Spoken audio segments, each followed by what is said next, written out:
And welcome everyone to another episode of Off the Wire with your host Sporting Phil, where we take you through the top 5 articles of every week chosen by myself, Sporting Phil. So what we try to do here is bring you some basketball knowledge where you don't have to be searching all over the place. You get to come here, check out the little commentary, and then in the description of the video we have all the links so you can check out the articles themselves.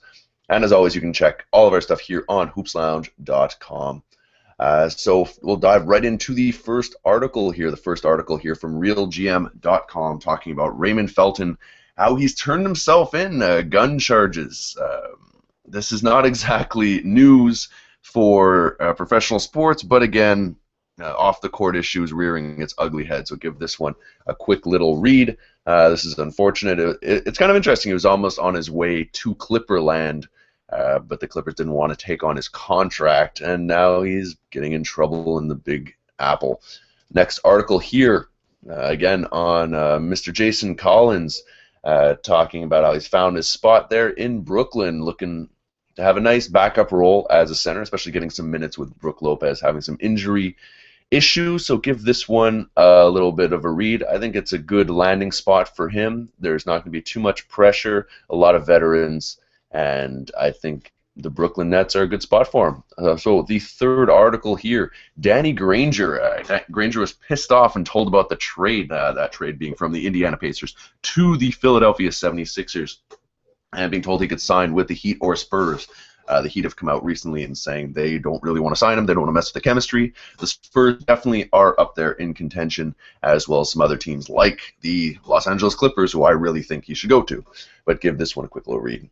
The fourth one of my favorite young players, Steven Adams, coming all the way from New Zealand. He's a rookie this year, rookie center with the Oklahoma City Thunder. This is talking about him getting his big chance to play with the starting center Kendrick Perkins out for at least 6 weeks. I've been saying for a while these guys are far better off when Perkins is not the starting center. I don't necessarily agree that Adams needs to get 40 minutes a game, but we all know, and if anyone's seen these guys play, we know if they play Adams or Collison or start small ball with Perry Jones and Ibaka at center, they do tend to play better.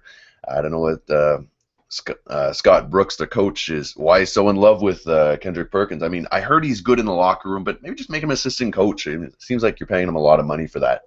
And our fifth and final article today, this is talking about Nerlens Noel, who was a top draft pick of this past year's draft.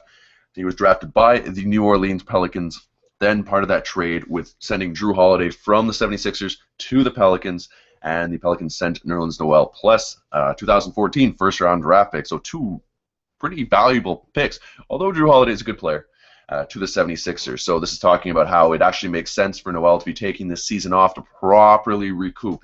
He was dealing with a ACL surgery, so if this guy's going to be your future, you want him to take his time, get better, and have, the best chance of succeeding. And plus, if you think about it, they're trying to tank this year, so what benefit do the 76ers have of bringing a potentially good player into the fold? I mean, they just traded away Spencer Hawes and Evan Turner, and they're going to cut Danny Granger if not done so already. So it's not like they're trying to go for it. So as I always say, if you're not going to be a real contender, no, I'm not talking about the Atlanta Hawks, you may as well be terrible. Okay, so those were the top 5 articles, and for all of our other stuff, including some great articles here that I'm just going to show you really quick here in the article section, we got some great writers here at hoopslounge.com talking about NBA kicks, talking about all sorts of stuff, future All-Stars, Naismith moments. I mean, this is just some really interesting stuff, so give these guys a read on your lunch break or after work or before work or right now. All right, so this has been Off the Wire with your host, Sporting Phil. You can catch me on Twitter, Facebook, and all the other good stuff. And I'll catch you next week. Enjoy.